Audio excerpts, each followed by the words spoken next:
Order this evening at 6:01 p.m. And roll call, please. Member Hare, Here. Member Sharma. Here. I would like to note that Member Sharma is attending via an alternate location. Member Tran, Here. Member Castro, Member Juralis, Here. and Chair Davis. Present. At this time, we're going to go over the minutes from our last session and take a vote. Can I get a second on, do we need a minute to look over the minutes? Has everyone seen what was written up on the last meeting, the notes from the last meeting? Do you need a minute? You got it? I'll second. I actually have a few questions about the minutes from the last meeting. Is that okay? So the regular business, item 2, there's the Brown Act update pages. And it said that you confirmed, Jennifer, that our commissioner handbook was up to date. However, I do know that the Brown Act pages were not up to date. So I was curious what we were going to do about updating just those pages so that we were with the correct time frame.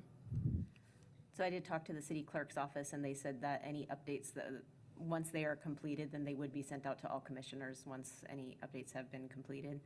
I will send out the most current electronic copy, so all the committee members also have that electronically as well. Thank you. And when will that be available? Once all the edits have been made, they'll notify me, and then I'll notify the committee when it's available. Perfect, thank you. And then on the item 2 as well, at the end of it, there's a committee agreed to not have another special meeting. I think that we didn't necessarily agree to that. It was just that there wasn't another date that was available within the month that made sense because of schedule limitations. So I just wanted to maybe change the wording of those minutes, just because it wasn't that we didn't want another special meeting, it's just we couldn't make it happen.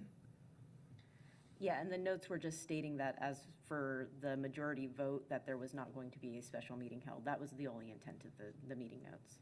Okay, great, thank you.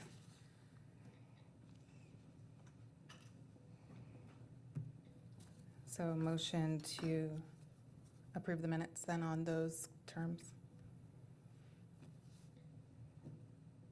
I second. Thank you, Genevieve. So I'm going to assume you made the first, Chair Davis? Yes, Okay. with those corrections in place. Okay. Okay, I'll do the roll call. Member Hare? Here. We It's already yes did a or roll no? call. We just did roll call. The minutes. Oh, on yes. the minutes. Yes. Okay. And Member Sharma? Present. We're voting on the minutes. Yes. Second. Member Tran? Yes. Member Juralis? Yes. Chair Davis? Yes.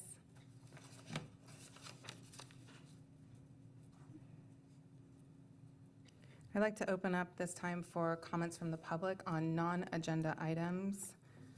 You get 5 minutes per speaker, and let's see. Yeah, please state your name and where they reside, and just so that we're all on the same page here, we're not going to have any interruptions to our public speakers, and we can ask questions at the end. Thank you so much.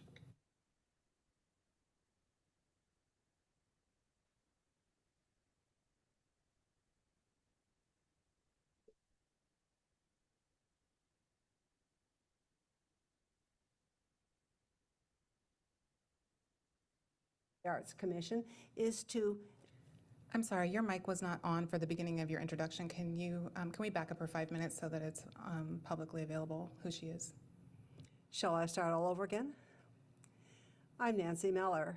I live at 118 South Sunset Drive, Lodi. I'm a member of the Arts Commission, and it's because of being a member of the Arts Commission that I'm here tonight. I would like, one of the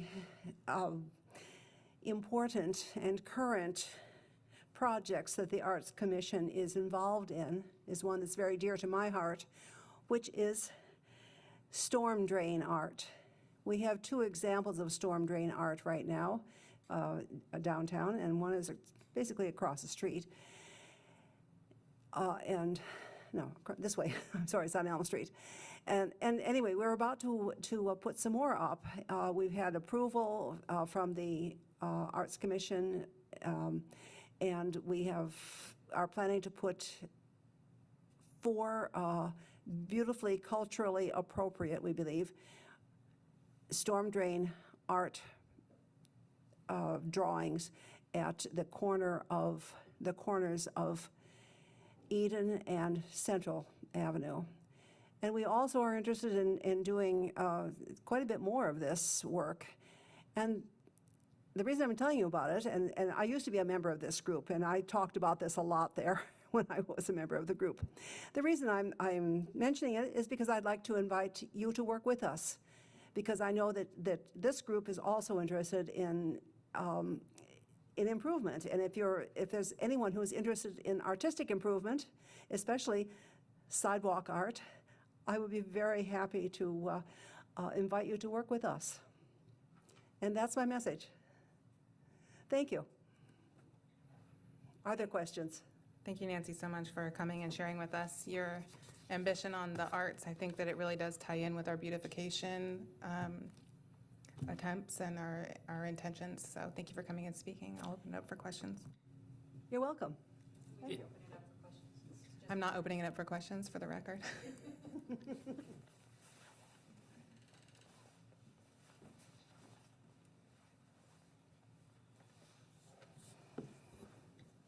Hi, Chair Davis, members. My name is Lisa Hill. I am the chair of the Lodi Committee on Homelessness. And as agreed, I decided I am going to be coming periodically to update you on the way the committee and its members are responding to the issue of homelessness in the city of Lodi. And I'm here tonight because if any of you don't know, or if anybody who's watching doesn't know, the evaluation committee made a recommendation to the city council on who would be chosen for the temporary operator for the access center. And the city council approved the evaluation committee's recommendation, and that recommendation was that Outreach Ministries International, who is the current temporary operator, continue on and become the permanent operator. There were many, many people speaking on behalf of Outreach Ministries International, and the community seems to be very much behind them. So now that we have a permanent operator, we can move forward on some of the plans that we had tabled and had been kind of stalled because we didn't want Outreach to make agreements to do things going forward that another operator maybe wouldn't be on board with. So one of those things is a temporary pet fostering program. We have made some incremental movement on that issue. It was very overwhelming in the beginning, but we do have a project very similar to this one happening in Stockton. We've connected with the person who's behind that, and we have a potential site here in Lodi and a potential donor to help us offset the cost of liability insurance. So we are moving on that. I did want to give you, we had a wonderful month at the Lodi Access Center. We had, as far as transitions go, we had 16 people transition into housing this month, the month of January. And we had 4 people transitioned into employment. They went from being unemployed to being employed. That's a pretty big month. I think it takes a lot of work. So that's my update for you. I encourage anybody watching or listening, if you'd like to attend our meetings. We have one coming up on Thursday at 2:30 in the Lodi Community Room. Did you have any questions? We are not allowed to ask you questions. Oh, you're not? Oh, I didn't realize. Okay. Hey, have a great night. I think it's just for presenters, we can ask questions, correct?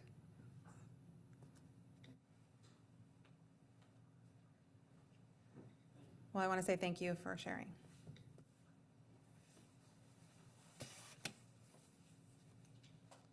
Okay, hello, everyone.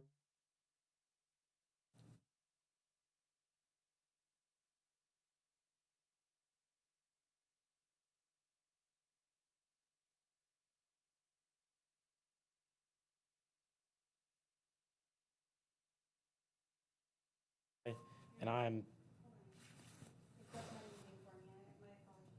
Okay, it's good now? Okay, I'm a Lodi High student, a junior right now. I'm Gavin Moran. I am the Vice President of the Lodi Youth Commission. So it's a group of 9 commissioners, all high school age in the Lodi area. We all go to Lodi high schools. And then 6 adult advisors. Our main mission is to host fun and safe events that the youth can congregate and meet at and sort of build a sense of community. Our most successful event is Pigskin every November. It hosts over 800 kids to a formal event. It's our version of the homecoming. Now high schools don't do homecomings. We also host service events such as participating in Love Lodi. And then this month, for the first time, we're doing a CPR, free training.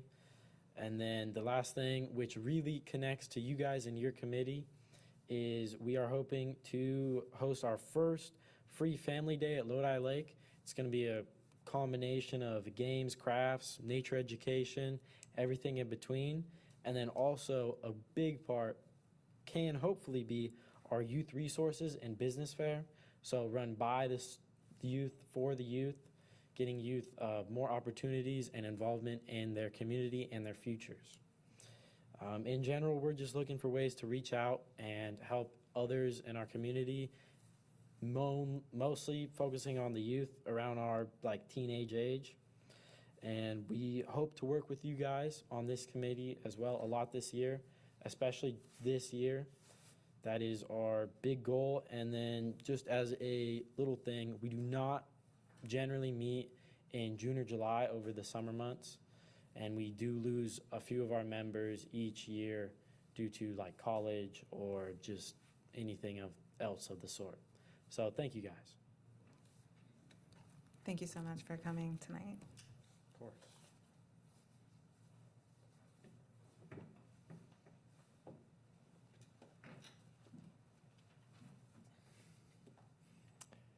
Hello, everybody. My name is Ralph Clark. I am the founding director of the Historical Guild 209.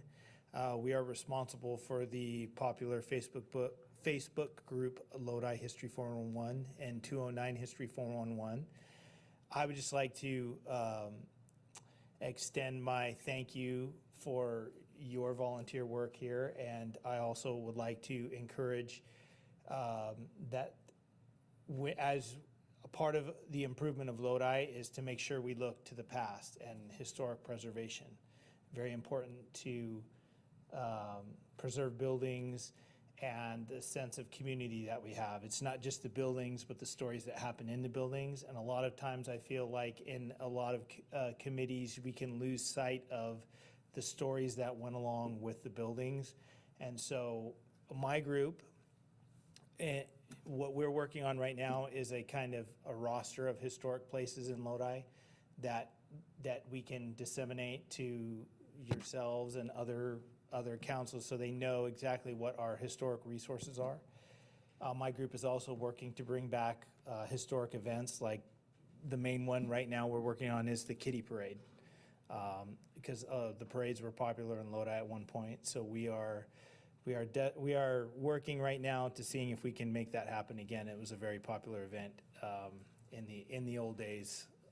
If you read old newspaper accounts, thousands of kids in attendance, and everybody has a story of the Kitty Parade. So basically, I just want to invite you to join our group because we have a very vibrant community online with a lot of historical insights. And also, we would like to help you in any way we can as a group, because I've gathered a bunch of experts on local history and other things that we can kind of partner with any other group, like the Arts Commission and stuff on, the historic murals that were painted. And so looking for innovative new ways to help kind of not just be stuck in a museum, but to bring history out into the streets and get everybody working together. Because if you don't, we're in an agricultural area, and if you don't have your roots, you cut off your roots, the rest of the vine dies. So we need to, especially concerning certain buildings that have happened here lately, I think it's raised the awareness. So I just wanted to come and say, you know, we're willing to work with you and any ideas and be innovative in that way. So thank you for having me. So. Thank you so much for showing up tonight and sharing with us.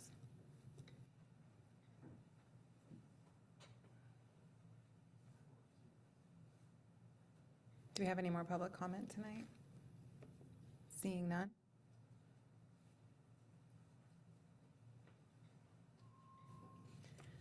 We're going to move on to our presentation. We have Katie Lucchese here. Is that who's going to go first, or CDBG? We'll go ahead and have the presentation by our city attorney, Katie Lucchese. There had been some questions that had come up over some conflict of interest and ethics trainings and things like that. So she volunteered to spend her night here with us, and we appreciate it, and thank you so much. So she's going to kind of go over a brief overview and then open for questions. Yeah, I don't have a formal presentation prepared, so this really is kind of a Q&A, and I handed out a few summaries of what the Fair Political Practices Commission has on their website for conflicts of interest. So the city does have its own conflicts of interest code based off of the state law as well, and actually every 2 years, the AB 1234 ethics training is required to be done, and that's done in even years. So 2026, we are up for that. So you will all be required to do a full formal 2-hour ethics training. So this is just a taste of that, and didn't want to delude you or overwhelm you all with that same information when you're going to get 2 hours of it anyway. But this is a high-level overview of what conflicts of interest would restrict someone from participating in a decision, or when it would require a recusal, and then I'll open it up for specific questions. To your group, you're an advisory body, so specific actions or decisions that would come before you where you're going to approve a project and stuff, that's not really your bailiwick, and so it's not really going to come up in front of you. But if there ever was a decision or a recommendation that you were making where you would have a financial interest, and that's kind of what all this comes down to, if you ever would be impacted positively or negatively by that decision, that's when the law steps in and says you cannot participate. So the first is a very brief summary of disqualifying financial interests, and that can be any type of financial interest impacting your personal finances or the financial interests of your spouse, family member, that sort of thing. If it's from a business entity, real property interests, if you have income coming in from a commission, let's say, something like that. If there are gifts, and then personal finances of any other fashion. So any of those financial interests, and it's typically about $2,000 a year, would be a triggering factor that would be a financial conflict that would not allow someone to be involved. If there is a financial interest, then we go through and see if there are any exemptions that would allow. So if it applied to everyone in the city generally, it's a sales tax that's going to affect everyone. There are exemptions for things like that. That's not going to disqualify the whole commission. So we'd go through and do a full analysis. But that typically only comes up when, like there's a decision coming in front of the body, so not really here. If there is a financial interest, then we've done an analysis, and city attorney's office would have advised the member of this would be our recommendation. They decide, yes, we're going to step down and take it. That member would recuse themselves. They'd have to step down from the dais and step out of the room for that item to make sure there's no unlawful influence on any action being taken.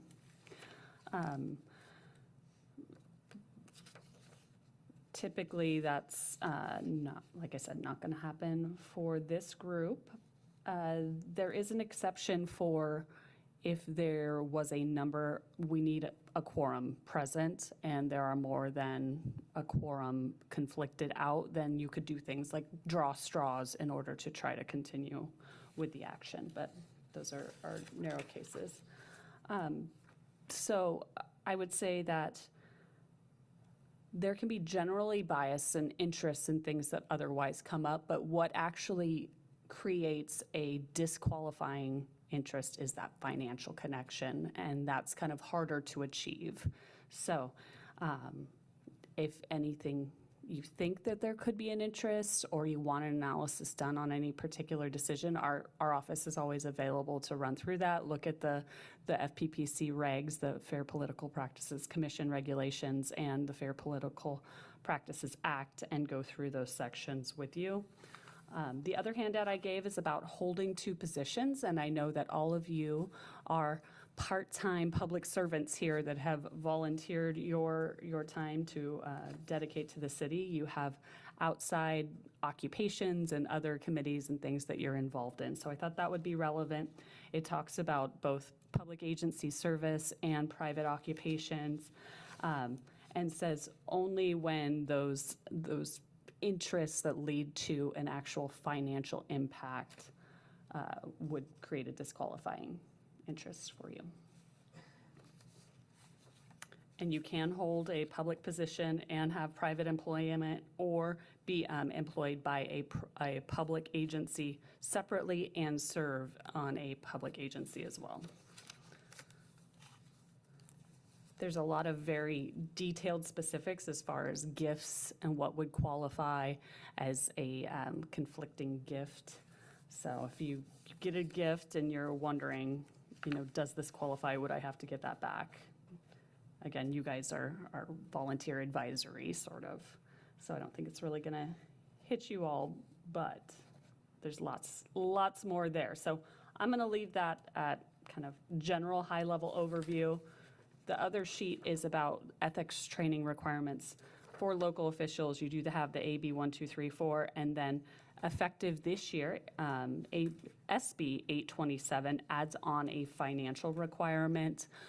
That's for any agency or public official that is advising the agency on financial interests, works within the finance department, is on an advisory body. So if they were on Measure L committee or the finance committee, that sort of thing, will require an extra 2 hours of finance training. So that will be more training, but we will send that out citywide because all of our committee members and commissioners and then staff will have to go through those updates. So any specific questions? Because I know that was super high level. I have a question. Yeah. With your financial interest being a conflict of interest, that being the main conflict of interest, the financial interest portion of that, does that include career advancement? Say someone is within a certain career, would it include the participating in a certain event? Would that be creating a position of advancement in their personal career outside of the committee? Would that be considered a financial interest on a task? I mean, we could do an analysis to look into that, but that immediately doesn't come to mind as something, because you would have to trace it back to that specific action leading to them getting a financial interest, either positive or negative. And participating in one activity, they can say they were promoted for XYZ other things. And so it could be a very tenuous connection way back there. So one specific event participating in, it would be probably pretty hard to show, but we could run an analysis. What if it wasn't just an event, but it was an entire task involving something that the city of Lodi is already personally working on for economic and ecological improvement? So if there's not a specific action that's being taken by this committee, you're just generally working on activities, I don't even think you're in the conflict of interest realm. You're not in an acting body here, you're advisory. That's the city, you would be advising city council, and they would ultimately be making decisions. So as a supporting body, working on other activities and things, the decision would not lead to a conflict for this body. I'm not understanding how that would be possible. What is if you're in a position of employment that you could financially better yourself in your position in your career while working on a task within this committee, wouldn't that be a conflict of interest. What is the action that the committee would be taking that you would have to say you're recused or not from? Am I able to give the exact example that I'm concerned about? I mean, I can do a full analysis if you think there's specifics, but what I'm saying is you're generally an advisory body. You're not taking action here on a particular permit. You're not advising on a particular policy. You're not having the council or a final decision body actually take effect. So just participating and promoting activities and things isn't the sort of analysis when you go through the full process of a conflict of interest analysis that like triggers a final action that would occur. Sorry, maybe this is something that down the line we can determine through evolvement of our committee. Thank you.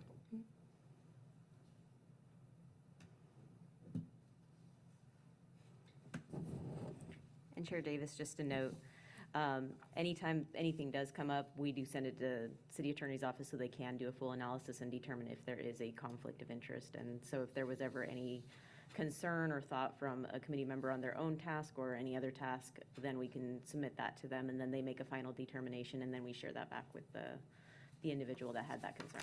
Thank you. I'm aware of that because I did request it myself. I found the section right here, and it says Regulation 18704 defines making, because the first step is they can't participate in the making of a decision, participating in a decision, or using an official position to attempt to influence a decision for the purposes of the conflict of interest provisions. Making decision is when an official makes a decision by authorizing or directing an action, votes, or appoints a person, obligates or commits the official agency to any course of action, or enters into any contractual agreement on behalf of the agency. So that's where holding an event or promoting a community type activity, I don't believe would fit into those making or participating in that decision piece. Got it. Thank you.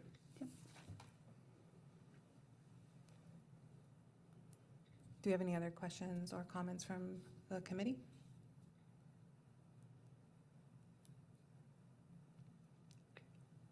Well, we are available. My contact information is online, but kluchese@lodi.gov. If you ever want to shoot me an email and specific facts come up, we're happy to take a look. I appreciate your diligence on that matter, and then we will move on to the community development block grant presentation. Thank you. Thank you, Chair Davis. So Community Development Block Grant, as I shared at the last meeting, we did receive public improvements, so infrastructure projects for the Community Development Block Grant. So city staff and our consultant are evaluating all of the applications to ensure eligibility determination, making sure they're in good standing with SAM.gov, the state and everything like that, making sure that there's no exclusions or debarments. And then once that's been evaluated, then they do score the applications to make determination of if they can be awarded the full amount, they don't meet the minimum score to be awarded, or what the next steps are. Once we have that identified, then we will notify the nonprofits that did apply, and then bring it also to the committee just to share the final outcome of that evaluation, which should be taking place over this next month or so. So we would likely have a notification by next month, if not the month after that, because that will have to be starting our annual action plan for the upcoming year, and moving forward with all of those aspects of it. We do always do a presentation of the annual action plan and updates from the nonprofits on our public services side as well, just so that the committee knows what they're looking at going into the next fiscal year. I have a question. Yes. So how far down the road is the CDBG grants going to be before we really start reviewing them? We remember the public services are on a 2-year cycle, so you guys only evaluate them every 2 years. And that was to allow for the nonprofits to actually determine a budget for, especially when they're enhancing programs or adding a new program, being able to have 2 years of funding allows them to be able to determine capacity and really build that program up, versus on an annual basis. If for some reason they weren't funded, then that program could go away before they were able to vet it through. So the next program year is when you guys will be evaluating. So you're saying we won't be voting this year on any sort of where the money's being allocated this year? Correct. Public services will take place next December. The applications will be released. January 2027 will be when all the applications are due. And then in February and March is the time period that the committee has the evaluation of those public service applications. So then again, we have to start the whole annual action plan process again, and then that usually goes to council in May. So we have a couple month window once you guys do actually get the applications to score, but it's usually a pretty tight time frame. So we'll probably do, because we do have almost a whole new committee this year, we'll probably start doing some additional training on just kind of what to look for in applications and everything like that. All the eligibility determination we do because we have to actually check off boxes for HUD and say, yes, they're like I said, not debarred, not excluded or anything like that from any agencies. But then when you guys get the applications, they're full and complete applications. But we do have a scoring rubric that we're going to be looking at revamping a little bit to make it a little bit easier for the scoring and tying to the application questions. So once we have that developed, we'll probably start training on that aspect of it. And we might even do it like two individuals at a time or something like that to allow more one-on-one questions being answered instead of just the virtual one here in the dais. When you say revamping the scoring technique, because I know last year when we voted, we were given the applicants' information, their request and reason for applying, and then we had to score them based on that information. How is it going to be different? It's actually just the form being revamped. The scoring rubric is pretty consistent across other jurisdictions and the requirements by HUD because we do have to meet certain parameters. But just trying to make it easier to follow and guideline to kind of an apple for apple comparison of, okay, you're scoring question 2, here's where that score should go, that type of thing, and just making it easier for the committee to be able to follow and things like that. So it's just more about kind of streamlining the process. But it won't be removing information, correct? No, because the committee as a whole gets the full applications and everything that's involved in that. And you're just held to confidentiality, obviously, until it goes to city council and is presented in a public format. I just want to make sure it's not going to get simplified for voting purposes. I want to have the full, application available to see so that I can make a good voting choice. HUD does not let us simplify anything. So no, it's just trying to streamline it, make it easier to move through the application and the scoring pieces of it, so that way you're not having to go back and forth a lot.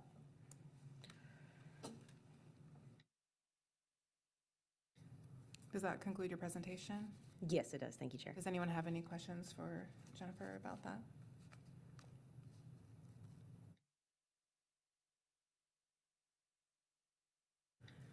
Seeing that we have no questions, I'm going to move on to our 2026 annual activities updates, and task assignments. We had a special meeting in our last meeting.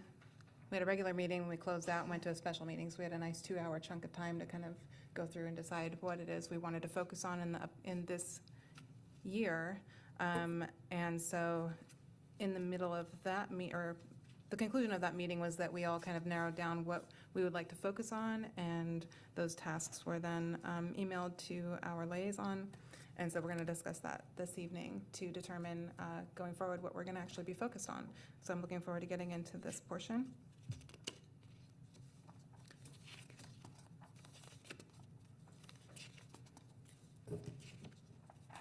Chair Davis, is it okay if I start? Yes, please do. Okay. So I received emails from everybody on the committee on what they would like to kind of see assigned or what they would like to work on. I also received some feedback on some of the other tasks and what they would like to see. And the format that it was presented in, we are absolutely okay if you guys want to change anything up or anything like that. Some of the aspects, especially the informational updates, we were trying to kind of identify how does that fit into the other groups, because a lot of that would be provided by city staff, right? So that's where you kind of see that first section. And we do have Member Sharma over that, because our thought process is that she would kind of be our liaison through the committee and kind of updating on what the committee would like to see as far as informational updates, and then we would coordinate that with the city departments and things like that. Same with the CDBG funding awareness. Member Sharma had expressed interest in doing kind of the CDBG aspect of it. Certain things have to retain in city staff because that's a requirement by HUD. But the thing that this committee can really help out with, and that we are hoping this year especially because the public services will be coming up at the end of the year, that public outreach aspect. Really getting out into the community, letting nonprofits know that this funding is going to be coming available. These are the types of programs and projects that have been funded in the past. If they have any interest in it, that they can start reaching out early and start talking to myself or Carrie and seeing if their project would be eligible. Because sometimes the project might be an amazing project, bring a lot of good things to the community, but then you look at it and it's not eligible by CDBG. And unfortunately, that's just the reality of the parameters that HUD gives us for that program. And so if we can start garnering interest early, then that allows for maybe a more robust application process at the end of the year, right? And so that's the hope that Member Sharma can kind of help with that engagement, not just her, anybody else on the committee that wants to participate as well, obviously, as long as there's not a quorum situation going on, to really engage the community and kind of get that information out there. Have them come to meetings, especially if we're going to be presenting the application process or something like that. You know, it'd be great to have, you know, the room filled on those dates, so that way anybody looking to apply has an opportunity to ask questions in front of the committee as well, and potentially share what their program does to the committee so that they're well versed on that information as well. So that was kind of the first section right there. So if there's any changes that anybody wants to make on that, just let me know on that one, because I think that was kind of the one where I was trying to fit a square peg into a round hole. So feel free to share if that's not quite what you were looking for. If it's possible, I'd like to go task to task and then kind of organize it that way so that we don't go through the whole thing and then get confused of what we wanted to do and backtrack.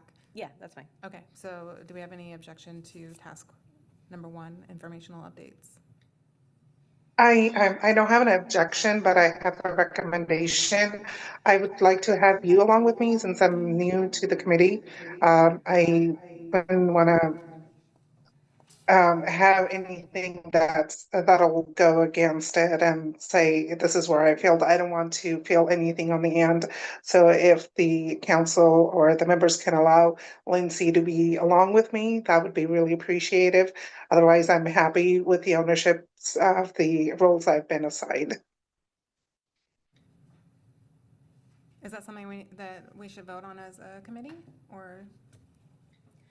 If you want to take one vote at the very end, you can, and just have that as recommendation, that's fine as well. Does that sound good? Okay. I don't mind doing that, Genevieve. I would be happy to be on that project or that assignment with you. Thank you so much.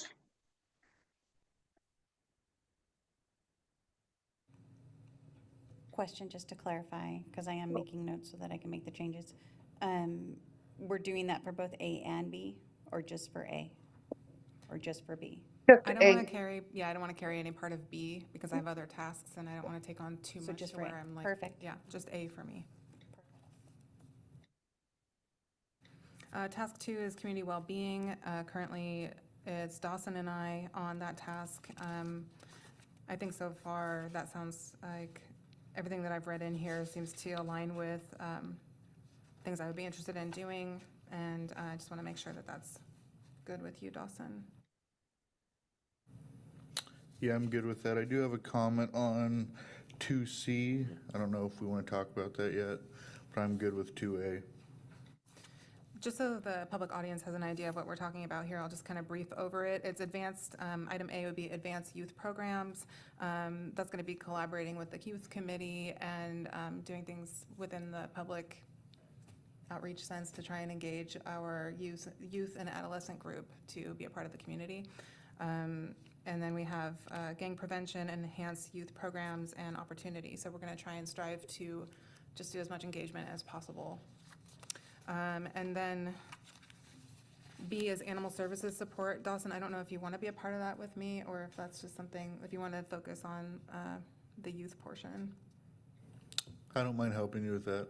Okay, perfect. So item B is the animal services support. I do want to make a note here, Jennifer. It says, work with local facilities and nonprofits to establish a community event on mental health I awareness. apologize, that was carryover from the previous one. We'll make a note to remove that. Okay, I'm going to etch that out. It does say improve animal service awareness in Lodi. I wanted to take it a step further, more than just bringing, I know we're an advisory committee, but aside from just bringing awareness to shelter reports, okay, they're full, they're always full. Here are the hours. It's not enough hours. It's like, I think there needs to be more done in this regard with the amount of strays and full shelter, even with the new shelter being built. There's more that I want to add to this as far as my contribution and my volunteerism.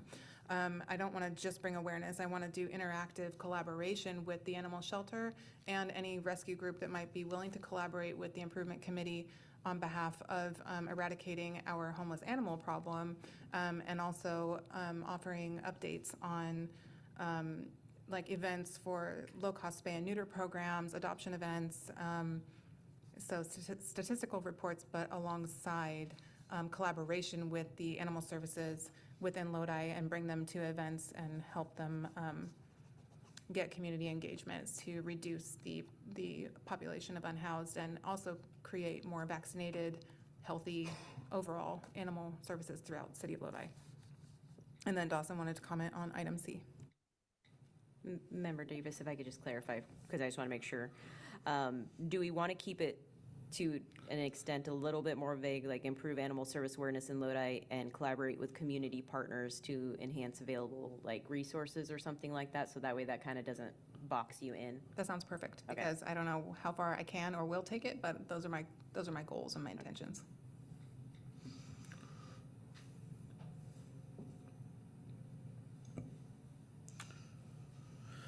For 2C, I'm good with the committee, if the committee wants to do an Earth Day event. But in my opinion, I think it should be through a more direct, action-oriented effort, such as a cleanup day at the lake or other city parks, rather than kind of just a standalone Earth Day event. I think a cleanup or a similar activity would be probably more impactful, easier to organize, and less time and resource intensive than having to find permits for an event, space reservations, and the extended planning that I think a different type of Earth Day event would create. Jennifer noted last meeting that an event of that nature would take a lot of time to coordinate. Whereas, and correct me if I'm wrong, Jennifer, I feel like a cleanup would be maybe logistically simpler to coordinate and then more impactful, more immediately beneficial to the community. So Member Hare, I do know that there are already organizations that kind of partner with like Lodi Lake and stuff like that that do community cleanup. So it might be something that maybe the committee works with them to maybe enhance their current cleanup days, because I think they only have one or two that occur. I think they do it on like Love Lodi Day and then coastal cleanup and things like that. So maybe looking at ways to maybe expand the volunteer base to maybe do more than just the 2 cleanups, if that's what the committee wanted to redirect to. There is obviously an actual designated Earth Day, so if it wanted to occur on that day, so it was truly an Earth Day event, but just more scaled to that, it's up to the committee how they would like to proceed with that task. Yeah, if I can comment, since of course this was something that I brought up in our special meeting, I was actually envisioning something of that sort. Yeah, with vendors there, of course, but I don't imagine us to be like the main lead. It would be, of course, in collaboration with other committees, other groups, and it could even include like the youth commissions and different groups. And so I was envisioning something similar to that. There would be an action there, but of course more of a community event for folks to have a place to go to. And maybe even initiating conversation with Parks and Rec Commission, because a lot of those are going to be in their areas, especially if you're looking at cleaning up green spaces and things like that. So that could be something that you bring to their realm and see if they've maybe even had conversations about it previously or anything like that, to kind of see, maybe start guiding the conversations of what you guys would like to see. I'd like to comment that the Youth Commission is in fact, their festival that they're going to hold, the Entrepreneur Resource Festival that they're working on building, is going to be, they're shooting for April 19th. It's Earth Day themed, and we were speaking about potentially collaborating with the Youth Committee. And so that would be really awesome if we could support the youth, show up. We can bring garbage grabbers or whatever you see fit to like really help clean up the park. I think they're hoping to have food trucks, et cetera, which is going to create a lot of garbage, which kind of goes against the concept of let's clean up our earth. So if we could be there, it would be a really good opportunity for all of us in the committee to really show that we care about our public parks and get exposure too, so that we have more visibility to the public and what we're able to bring to the community. So that's just something to keep in mind. I think April 19th was the date they had in mind. Thanks. And Chair Davis, our city attorney actually had another good idea. Tree Lodi is also another organization that's already within Lodi that's providing a lot of kind of input and services on that, and maybe that's something that if it hasn't already been coordinated, maybe with some of those events, that bringing them into the loop as well and coordinating with them. I think they did host an Earth Day event last year, but due to conflicts, it ended up getting pushed to the fall, but that it was a cleanup at the parks, I believe. Also, maybe potentially Mono being with Waste Management. You guys provide vouchers and free trees for the community, and potentially you and Christine might be able to collaborate together on that effort. Just a thought. I don't know about the free trees, but I'm sure they can work something out with vouchers or even a garbage truck. Usually when I get a voucher for dump day, I get a free tree coupon in the same envelope. Maybe Oh. it's like a partner or something like that, something to look into potentially. Okay.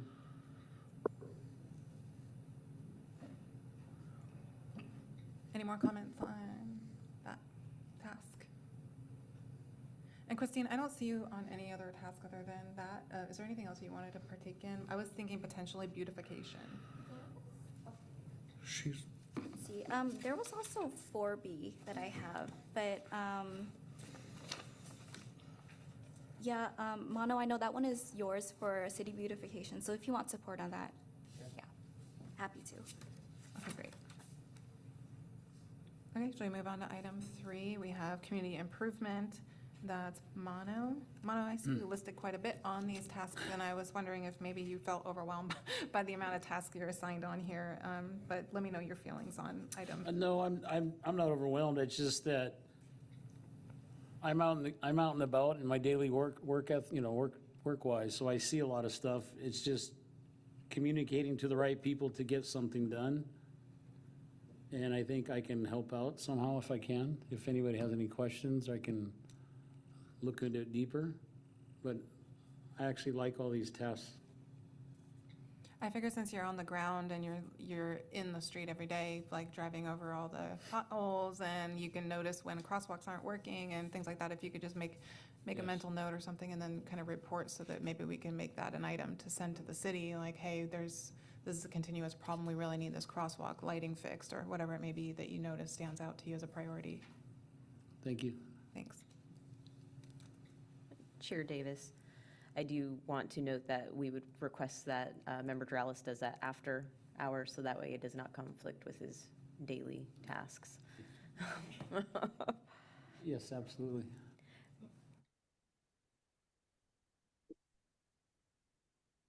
That brings us to, well, the city beautification. That's part of your task list as well.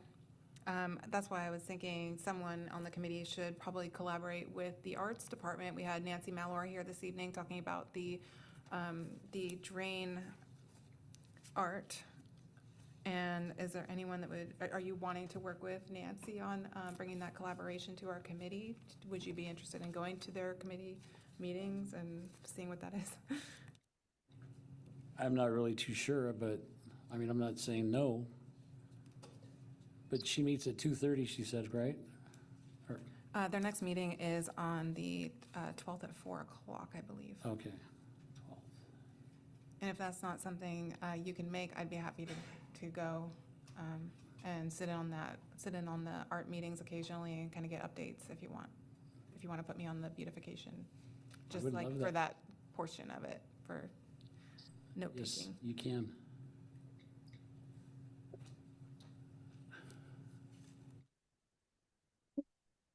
So am I adding both member Tran and you to the beautification?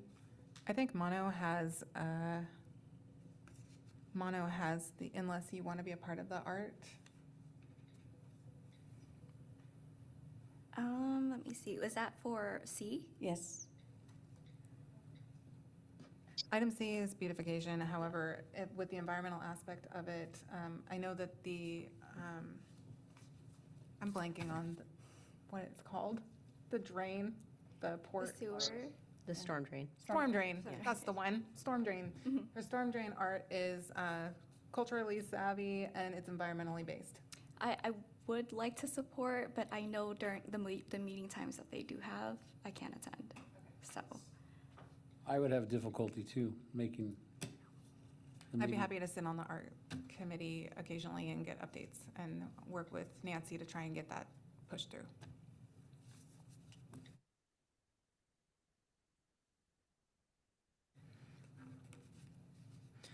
Item 4, we have administration, transparency, and accountability, city council engagement. It's all of us on this task. Develop PowerPoint key points and share information to staff for preparation of meeting materials. Assign LIC committee members to present. Second presentation that was the first presentation as a task, and then the second presentation task would be to develop PowerPoint key points and share information to staff for preparation of meeting materials. Assign the Lodi Improvement Committee members to present. So same task, different day. We've got 2 of those on our task list to achieve within this year. Is that something that we agree on, or is that something required of us? Chair Davis, I do know that council likes to be updated with information that the committees are doing. We only ended up doing 1 last year, so if we were able to accomplish 2 this year, even if we needed to push the first one back a little bit, but if we could still accomplish 2, I think the council would appreciate it from that standpoint. And the reason why this says all, because I wasn't sure if that task wanted to be transitioned to like maybe two members get assigned at a time, so that way not everybody's responsible for both quarters to like prepare the materials and things like that. I would ultimately put the PowerPoint together, but I would just need to know what the slide presentation would look like and what you want to include in it. The staff report and everything does need to be submitted in ahead of time, so we would need to have kind of advance notice of probably at least 6 weeks to be able to get that on a council agenda. And can you clarify for me what we're able to do with the city council agenda? It was my understanding that we were able to push things as items on the city council agenda as a committee, or is that something, can you clarify that? So anything that would be going to city council would come through our office, and then we develop a staff report, and if it's like a recommendation that's going to require an action by council, then we would also do a resolution that would provide the committee's recommendation. It would have to be a vote here first that that's going to council for like a recommendation or something like that. If it's just a presentation, we don't have a resolution or anything like that attached to it. It's just an update on what the committee's trying to accomplish this year. So in that first meeting, and if we tried to shoot for April or May, then you would kind of update with, these are the activities that you guys assigned this year, and this is the progress that's been made in the first, 4 or 5 months of the year.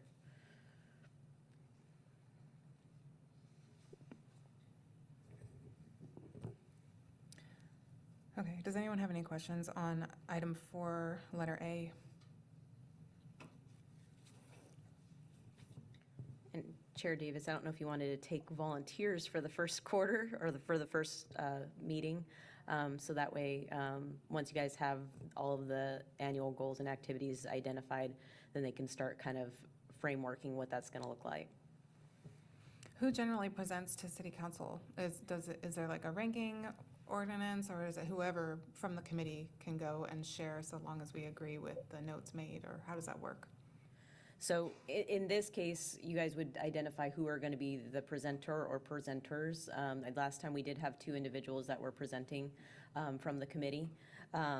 If everybody in the committee is going to be in attendance, I believe we do have to note a quorum, correct, at a council meeting? If it was already agendized at the council meeting, that's fine. We wouldn't have to separately agendize it. So theoretically, you could all just attend if you wanted to co-present, or if you just wanted moral support and have one or two attendees presenting. If it was something that was, say, not agendized and you guys agreed to speak on a non-agenda item, it would just have to, again, have been voted on at a committee member that everybody agreed that you were representing the committee. Because anything that's shared as a member of the committee needs to be voted on and approved by the majority of the committee, because now you're speaking as representative of that committee. So even with this presentation, we always bring it back here first after it's been developed, let the committee review it and approve it to go to council for presentation. Does the committee want to choose or select people to go and present, or do we want to just try and wing it and see who's available come time to present to the city council? Someone would have to be assigned to developing the meeting materials, the PowerPoint materials. Do we have a volunteer? Yeah. I'll volunteer. Thank you, Genevieve. So Thank you. let me understand this. So what we're talking about is getting a game plan, more or less, to present to the city council? Is that about our goals and our achievements that we want to achieve, or is that what I'm understanding? Correct. So you would be Okay. presenting what you've been working on for the year. And that's why I said, I know that the first one, April, May, that's coming up quick. So if you guys wanted to push that back to a June or July meeting, that is open Okay. for that topic. The only reason why the October, November is there and not December is because December usually reorg happens and everything else. And so it's really hard to get onto a council meeting agenda. So I just want to be cognizant of that when I was trying to space out the meeting times. But yes, the objective would just be to share what your goals for the year are and what's been accomplished to date or what you're working on. And even maybe requesting support from the community if it's something that you guys are working on that you Okay. need additional support for. I'd like to see if we can maybe take a vote to get in May, because if we're going to partake and collaborate with other committees, including an event at Lodi Lake, I think I'd really like to present that to the city so they can see our progress this year. And if that's something we could vote on, I'd like to do that.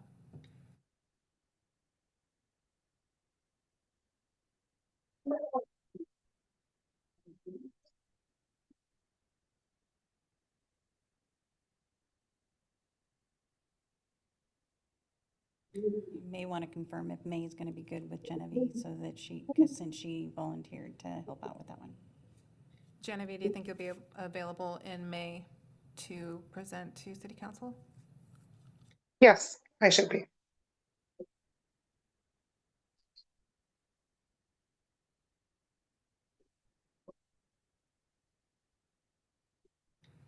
I might also like to suggest that prior to the holidays, we do another presentation shortly before the holidays. This last year, I did attempt to get Santa to come in here. Well, I didn't attempt, I got Santa to come, but we didn't have a public audience. And I was hoping to have it be exclusively for special needs patrons. Because of our quiet environment, I thought it'd be really great to have that here for people that otherwise couldn't, or that were overstimulated in a mall setting. I'd really like to put that together again this year, only potentially have a better, or any turnout would be wonderful. So if we can maybe present again to city council prior to December, maybe around Thanksgiving time, just to give the public awareness that we, or that I am interested in hosting that sort of event again. That would be nice to get a little bit more time under our belt to make it more lucrative.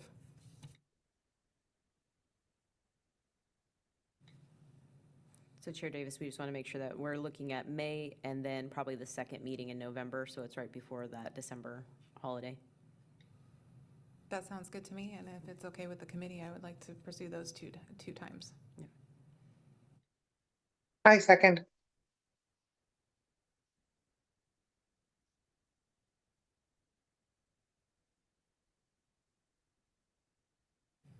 Okay, do we have any more comments or questions about item 4? We've got public awareness here is the next task on number 4, actually, and that's Christine and Berta. And that's town halls. Actually, I just totally skipped over this.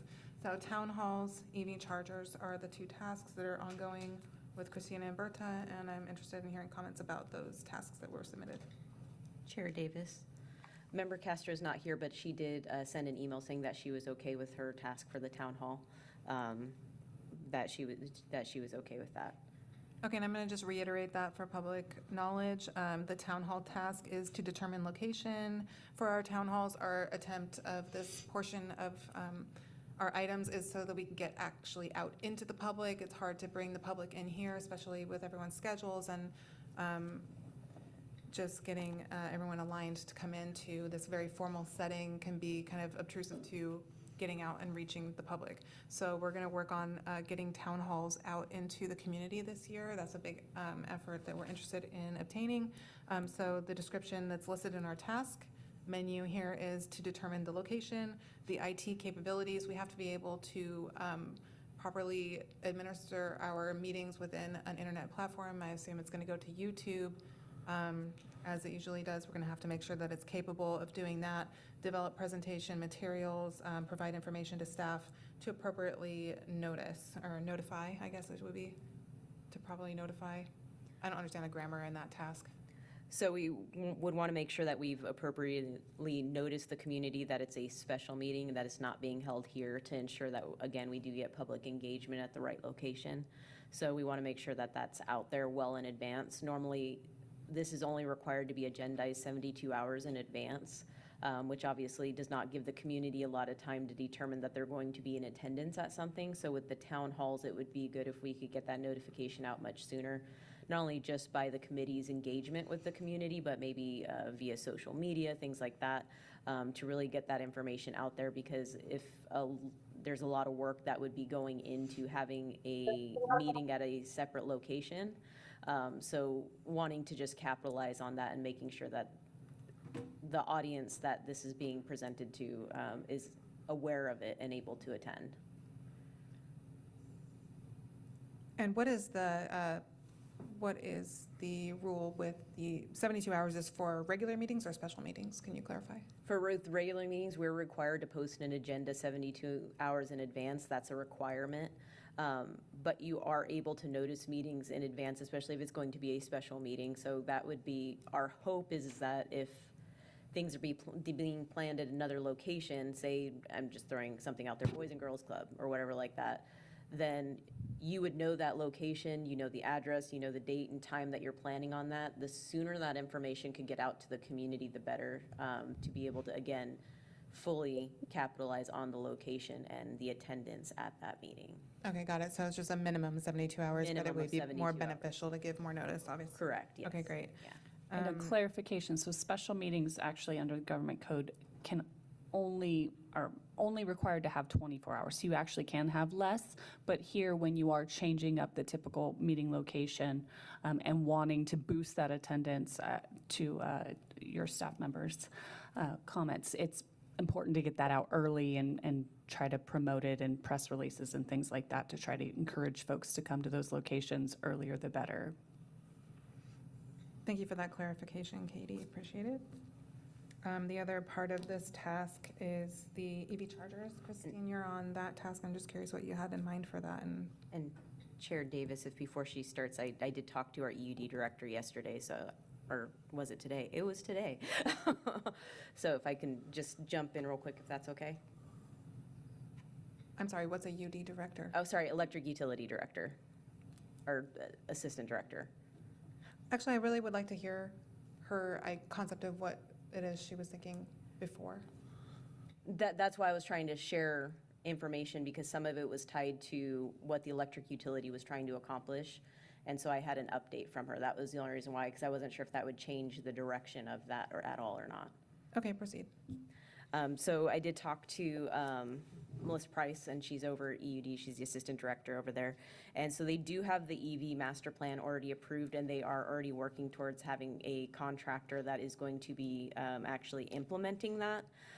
So I asked if there was any opportunities for community engagement or anything like that. She didn't have anything at this point in time, but she was open to a conversation to discuss how the committee could maybe potentially assist with anything tied to that. But the plan is already in place and a consultant's already being hired for that. So I wasn't sure if that changed the direction or thought the committee had for that. And that was the only reason why I wanted to share it in advance. Thank you so much. Okay, thanks Jennifer for that context. I would say for the EV chargers, I don't think that it's necessary to have a standalone item. It could just be tied into our town halls. I see for the town hall description, there is a section for us to develop presentation materials, and the EV chargers could be one of the items we put in the presentation for feedback, whether that means asking community members about location needs, if there's gaps in certain areas of the city. So I don't think that it needs to be a standalone item. So just to clarify, removing it as a standalone item, but then how would we piece that in as a town hall item? Would that go then with their joined town hall efforts? And then what is there an actual need that would align with strategic vision that would make sense for this? And Chair Davis, all the strategic vision items are being updated, and I believe is going to the council meeting on the 18th of February. So that'll be information that we can provide updated at the next meeting for the strategic vision that's being updated. As far as for this, I think it's kind of similar to the animal services, where you keep it a little vague, where you don't kind of lock your guys' self in a box of what's required, because you don't want to put something out there and then you're not able to get to it, or maybe that topic ends up next year or whatever the situation is. So I think we can leave it as town halls and then maybe start looking at a committee on what you would like to present at those town halls. Because while Member Castro is over that, that is a very big ask. I'll fully admit to that is a big ask. So having someone that's maybe able to help and participate. So Member Tran, I don't know if you want to just be co-assigned to that with Member Castro, and then the committee as a whole votes on what the town hall will present and what that information will be that's shared. Yeah, I think that sounds good. I can work with Bertha on that. Thank you. I just have one question for Christine. What is it about the EV chargers that, what is your interest in it? There aren't many EV, or barely any EV chargers in Lodi, so I think it's kind of challenging for folks that do drive EVs to find a place to charge. I did look into it. I believe we have 37. Is that? I have a comment on this item as well. I understand that this committee is an advisory committee and we're here to share information, but I also think it's important for us to step back and evaluate where the committee can have the greatest impact. With our limited time and resources, I think we should be focused on things where the committee can drive real change and produce visible results. So I recommend removing the EV chargers from the agenda completely, just because I feel like this is an area where the committee is unlikely to have meaningful influence, and continuing to focus on it, I think risks maybe turning our role into one that is primarily informational rather than impactful. I think Christine brings a lot of good resources to the committee, and I would hate to see those resources, I don't want to say go to waste, but directed towards efforts where the outcome is largely outside of our control. So as a committee, I think we should prioritize the issues where we have the strongest ability to move the needle and deliver measurable outcomes. By focusing on action-driven priorities, we not only become more effective, but we strengthen public awareness, which we really need to do, strengthen our credibility, and yes, so I would recommend completely removing the EVs from the agenda. I do have a suggestion that when we do these town halls, it's not really up to us to decide what the community asks for. If the community has a concern about not having enough EV chargers, we should address it. I think that the point of the town halls is to consult the community. And when we're in that environment, if that comes up as a topic of concern, then of course we should address it, because we do work for the community and for the city of Lodi. So however that transpires over the year, and I do agree that it may not be on our list currently. I know that there's a lot of large priority needs that, and I don't want to not include the fact that this this committee was developed and taken over in 2018. It used to be called East Side Improvement Committee, highly focused on helping the east side. And now we are now just the Lodi Improvement Committee, which is a very vague structure. And so the east side doesn't get to see much of anything these days because of funding restraints. And I think we have a huge obligation to put our efforts towards the part that got left behind. And I think there's a lot that we can do. We have a lot of potential to bring a lot of connection and resources. And I'd really like to see focus in that realm. And if in our town halls that seems to come up as a concern, I think we should absolutely address it. I just think we need to be really careful with where we place our time, like Dawson suggested. We get to meet once a month, and it's imperative that we focus on things we're at the highest priority, and that's my opinion. Okay, I don't have any concerns with that. And of course, I think it was mentioned earlier, we don't want to overcommit and have items that we won't get around to it. So if the committee feels that, that should be removed, I have an opinion. I think, like you said earlier, that the city's already got an outline about where they're going to have the EV chargers and what have you. So there's already an infrastructure going to be put in place soon, correct? So maybe. I didn't say it'd be put in place soon. It'd be beginning implementation. That Okay. thing moves very quickly, so it does take time, especially when you're doing any type of master plan or anything like that. So I just wanting to be cognizant of that. It does take time, funding, and Right. all those pieces of it. But I think to that point with everything that was shared, even Chair Davis said that it comes down to the community and what information that they want. So similar to what I shared previously, if we leave it vague to the town halls and don't put like the Correct. tasks under it, but then whoever's assigned to those tasks engages with the community and identifies what are the key topics that the community wants to hear about, and then maybe bring that to the committee at that point in time and say, these are the topics that we would like for the first town hall based on engagement that we did out in the community. And then it would come back to this committee to make a final determination before that town hall was scheduled. That way, Thanks. I think Thank it you. meets the points of Chair Davis.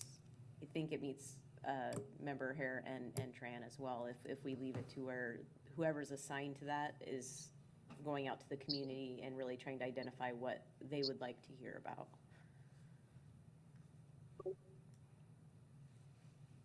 Thank you so much. I think we're done with tasks unless anyone has any other further comments on tasks. Can I speak about something that isn't on the agenda, but I think would be beneficial if it was?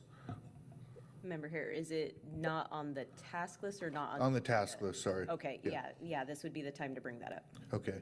I think one thing, Jennifer, I think you're going to look into this about potentially having a social media for the group. I think if we want to get more people in here and if we want to bring recognition to the committee, I think having a social media presence is super important. I know we got an answer that we're able as individual members of the committee to share information about the committee on our social media, but if we had a designated social media, Instagram, Facebook for the committee, I think that'd be really helpful. Were you able to look into if that'd be possible? Member Hare, yes, that was one of the items that I did want to touch base with. We did meet with the city clerk's office and checked in with our public information officer as well. And so that is something that we could accomplish. We would have to make sure that someone, or maybe several someones of the committee was assigned to not only develop content essentially, so Carrie and I would be over the actual social media page, so we would be the one posting it. So being cognizant also of submissions and when it's going to post, because it may take a couple of days for, if I'm being honest, it would probably be Carrie, Carrie posting the material on there. It was actually suggested that if you guys do go forward with a social media page, is that you, as a committee, decide pre-approved postings. So say maybe a nonprofit that we fund through CDBG is doing a community event or something like that, and you guys decide as a whole that those types of postings could be posted to the social media page. So basically, if, say, Community Partnerships for Family or Salvation Army or whoever that has previously been part of LIC or funded by CDBG posts a community event, Carrie wouldn't then have to check with the committee because that's a pre-approved thing. And that's not necessarily to say that that's the only pre-approved items, but that's just something that could come forth to the committee. And I was going to recommend everybody kind of brainstorm with themselves and kind of think of potentially items that should be pre-approved, so that doesn't need to go out to the committee as a whole. Because again, if someone wants to post something and it goes out to the committee, by the time the committee either meets or even emails back, it could be a week or two by the time we get consensus. And now that post is no longer relevant. So having a pre-approved designated list of posts that were allowable would allow for that kind of streamlined event. If it was something like obviously the town halls, those would be all things that would be discussed at a meeting and wouldn't have to be pre-approved or behind the scenes or anything like that. But the key thing about social media is that you want to have relevant posts and continuous posts. Because if you post once a month, nobody's really going to be monitoring that page or engaging in that page likely. So making sure that you have sufficient content to be able to share on that would be important. So all that kind of has to be thought through and as the committee. And so maybe assigning 2 or 3 individuals to that task to start brainstorming what that social media page looks like, what type of content it could be, that type of thing. So that way you can come back to the committee and present that and see if that's an acceptable addition onto it. Because it will be probably a heavy lift as well to make sure that you're getting that community engagement. I want to comment on this because I was given permission by city attorney to post on social media pages as an individual portion of the committee on behalf of the committee. And I can do that instantaneously, and like that's why we have any members in here tonight, I believe, is because of a Facebook social media post that I was able to place after getting permission through city attorney, approving my ability to do this. If we have an Instagram page that can only be processed through a once-a-month meeting and say we agree on town hall times and then someone is sick and calls out, then anything we're posting on that social media page can come back and make us look incredible, because if it doesn't go through, it has to be a job maybe that then Carrie would be taking on as an additional portion of her busy schedule just to get that going. But what is it, wouldn't it, I think it would be better to be able to post freely as an individual on, say, Facebook groups to get the information out as quick as possible. Is there anything wrong with the way that I promoted this meeting as it was this time? And Chair Davis, I apologize. I didn't see any postings or anything like that. I'm social media not adjacent, maybe. I don't quite do that very often.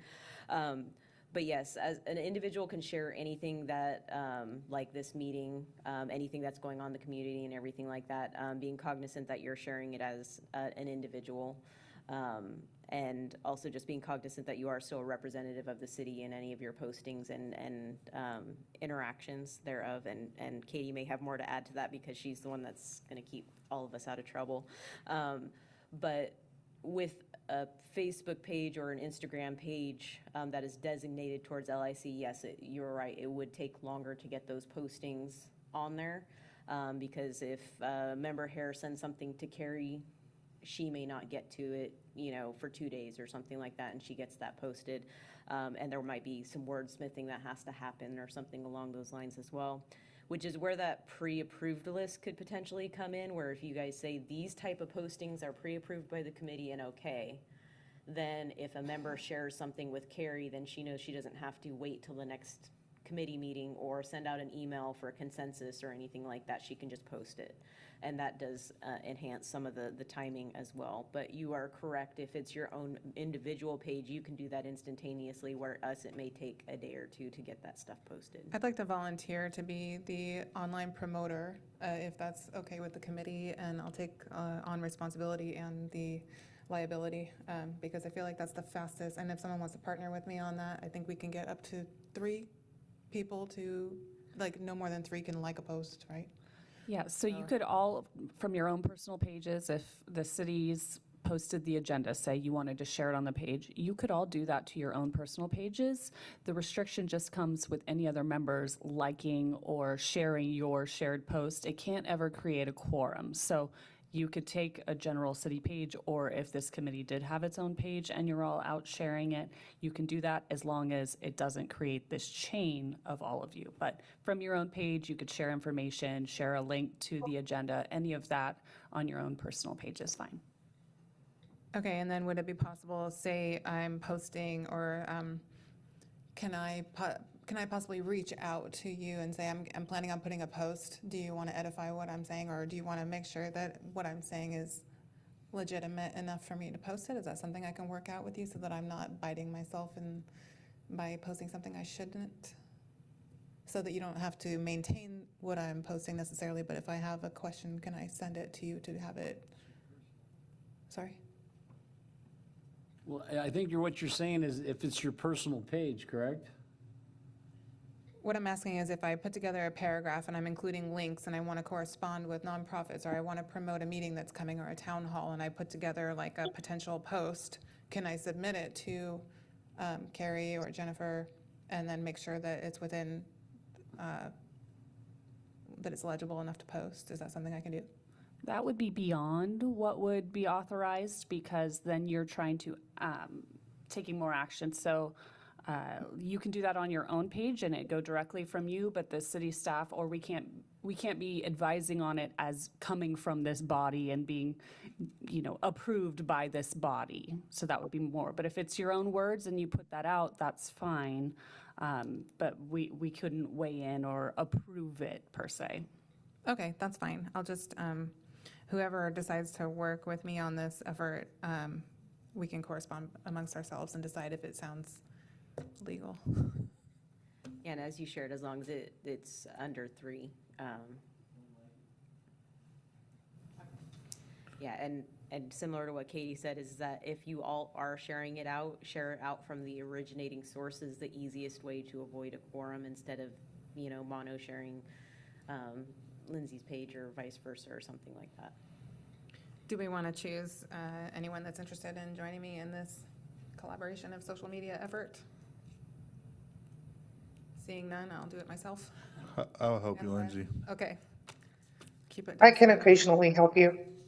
Okay, I got 1.5 participants. Thank you.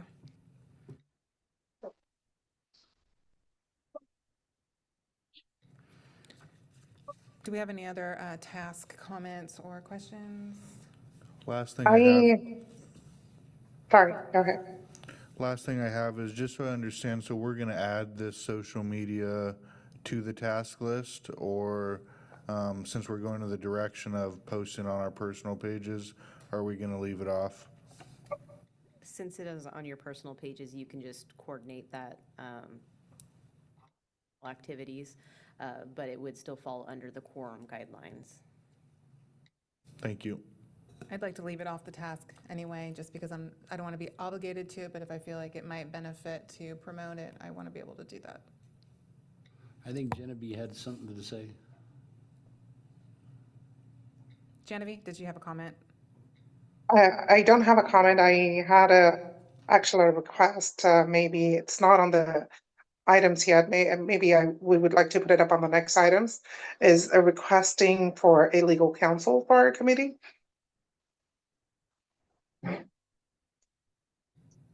If that's something you can probably elaborate more on it.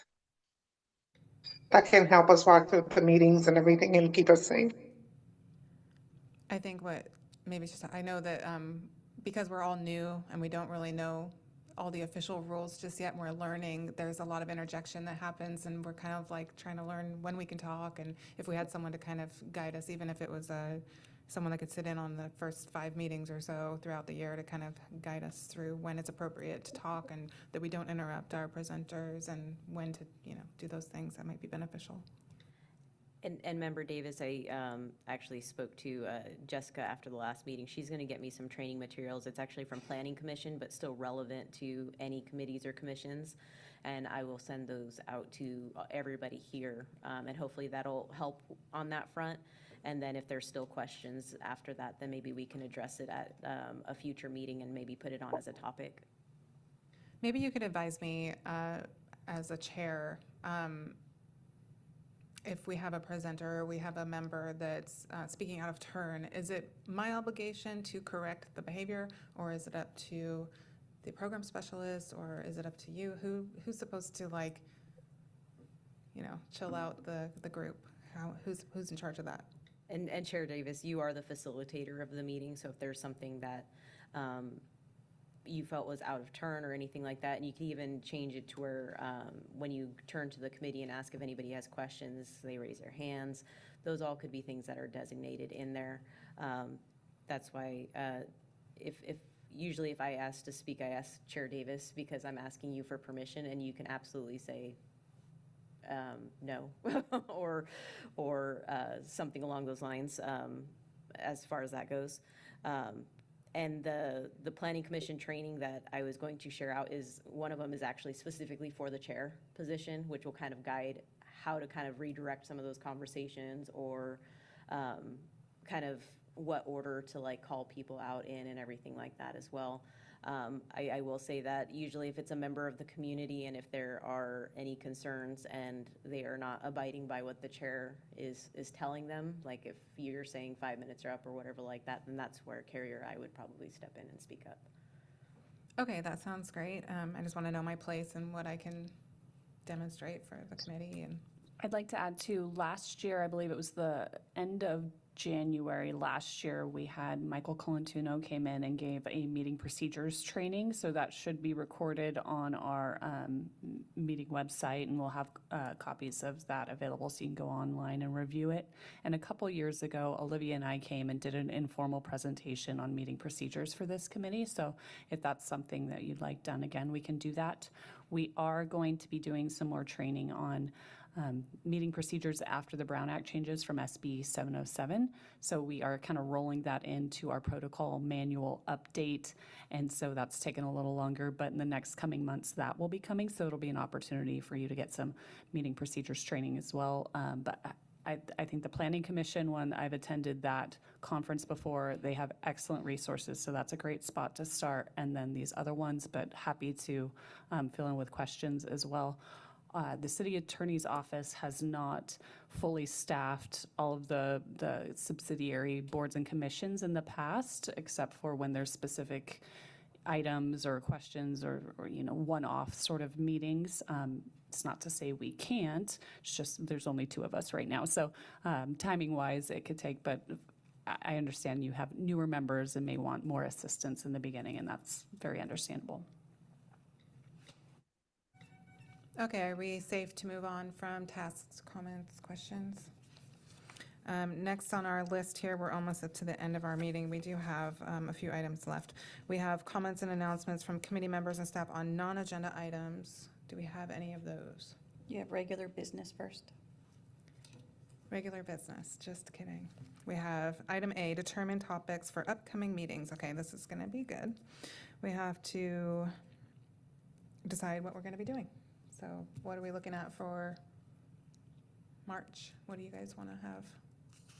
Do we want a presenter? Does anyone have any ideas?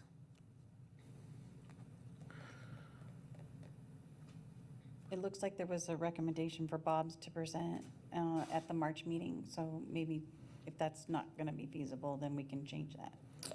Yeah, Lodi Bob's did say they'd come in and present for us the March meeting. In addition to Bob's, the youth commission said that they would like to come in and give more of a formal presentation too, if they're able to. I was hoping that the youth committee might have it together by next month so they can come and present so we can partake in their event. So that would be great if we can get both Bob's and the youth committee here next month. Does anyone have any objection to that or agreement? Is that both in the same night? Is that possible? Yes, that's Okay, possible. all right. Usually we just have one just so that if there's any questions or anything like that, it gives time for that. So just be cognizant, and just might be a little bit longer. Usually presentations are held to about 15 minutes and then allowing for Q&A.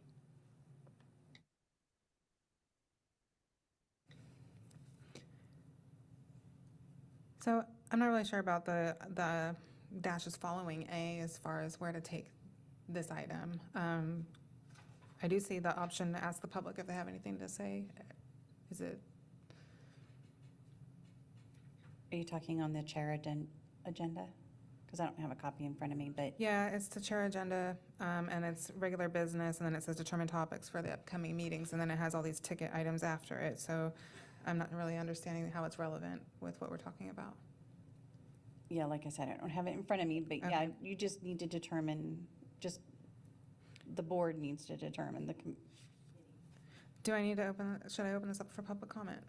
Is that something I can do? That is an item on, Yes, Yes. you're going to take action, then public Okay. comment. do we need to vote in the presenters? If you want to finish the recommendations first and then open it up for public comment. So I think for March right now, you have Bob's and Youth Commission. But if you wanted to identify April as well, or if you wanted to hold that for the March meeting, you could. And then once you guys have made that determination, then open it up for public comment. That would be a good format. I don't know that we have an idea for April yet until we're kind of through determining what March brings. So if we can leave April out, I do want to present to City Council in May, like we discussed, just to, an assumption that we're going to partake in the festival. And Chair Davis, you could make a recommendation that that presentation is the individual that's compiling the meeting material, brings that to the committee on that April meeting to share that information, so that way you guys have a time to discuss, add, remove anything off of that presentation material to try to make that May meeting, because that may take some time depending on the discussion that occurs. So that's an opportunity as well. To be discussed in March, correct? In April. So March would be the Oh, right. individual compiling everything, and then April, they would bring it to the committee and they would be the presentation, essentially kind of sharing that information out and allowing for more in-depth discussion with the committee. And I think I'd like to decide maybe in March who all would want to be participating in presenting to City Council, since we don't have everybody here in person today. I think I'd like to have that as a discussion for then. just as a suggestion, sometimes in April that we invite Love Lodi to present, Oh, because thank it you is for reminding me. before the event, and sometimes it helps just to get the information out there. I think last year was April 26th, but yeah, if we could bring Love Lodi in, that would be great, because they're looking for projects currently and looking for ideas for community involvement, volunteerism for their Love Lodi Day.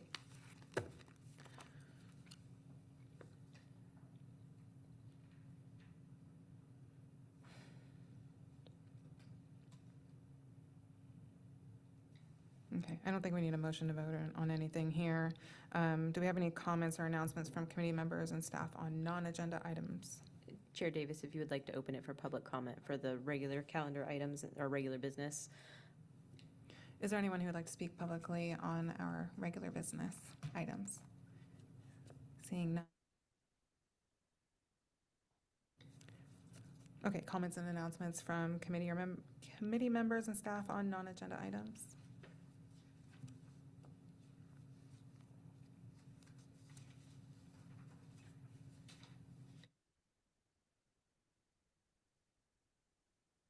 I'm just going to take 1 minute to look at my notes because it's been a long meeting, so just give me one moment here.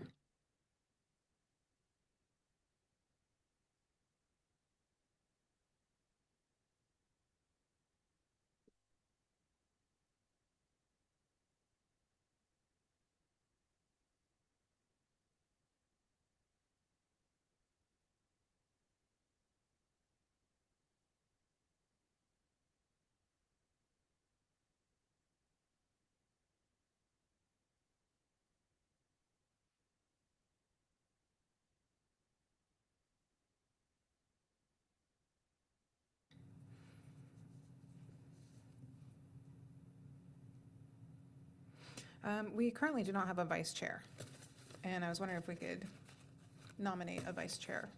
It's on the agenda. It's next on the agenda after comments by staff and, That's what I'm trying to move into. Do I need to oh, announce a so different? there's no comments? Are we moving on from that? I don't think there's any comments. Does anyone have a nomination for vice chair?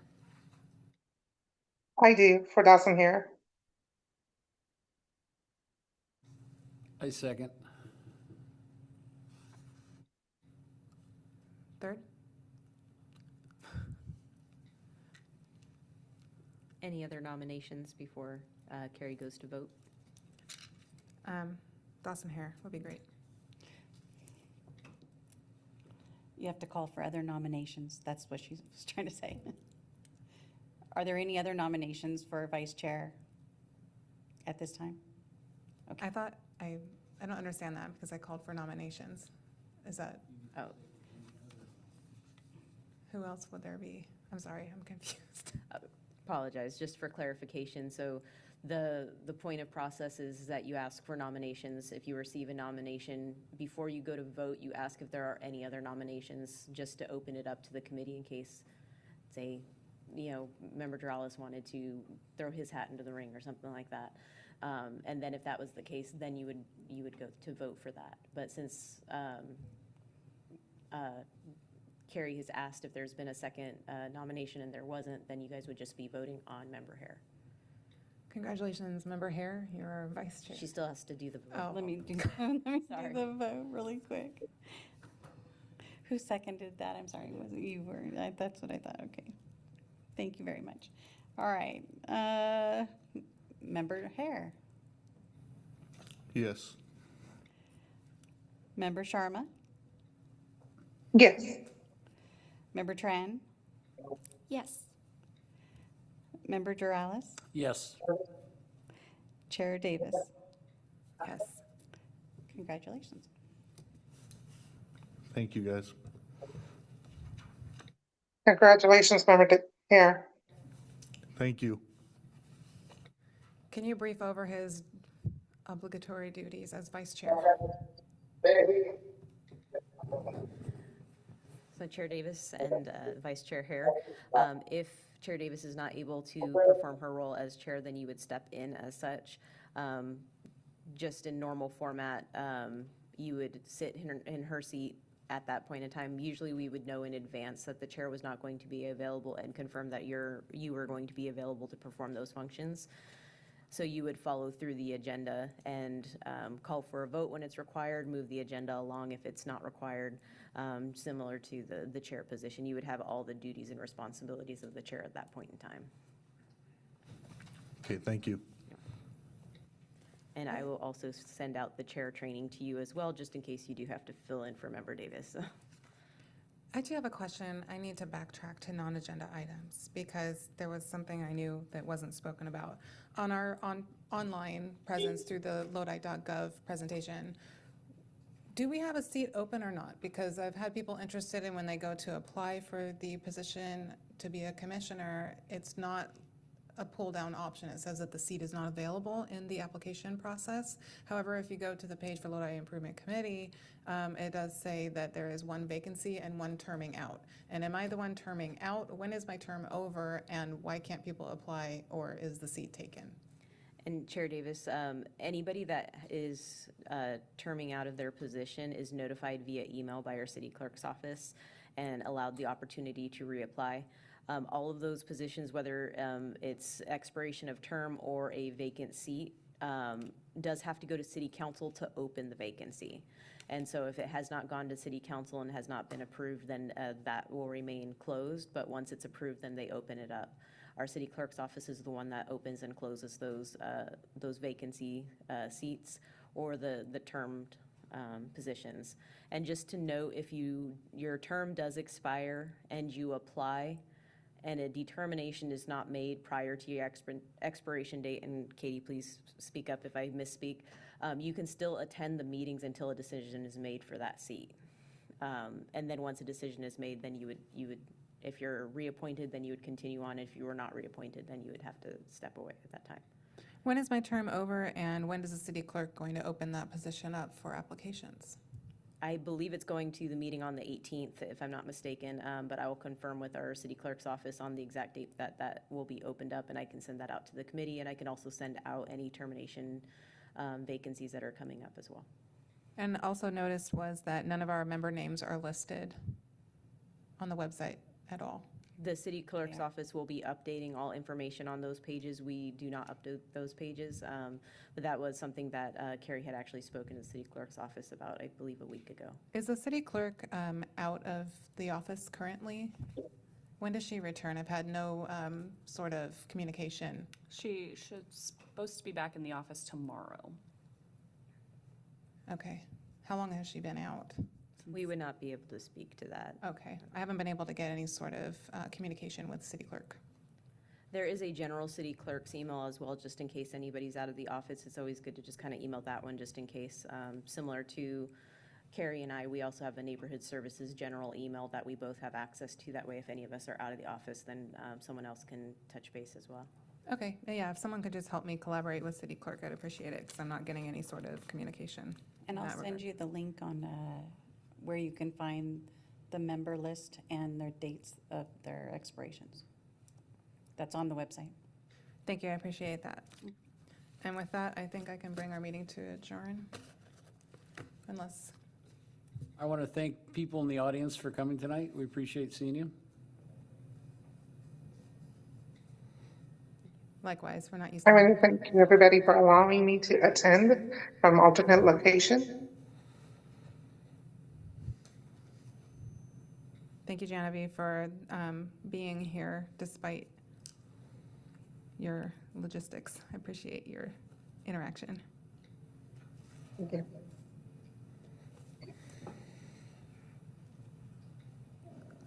I'm going to adjourn this meeting at 7:42 PM. Thank you.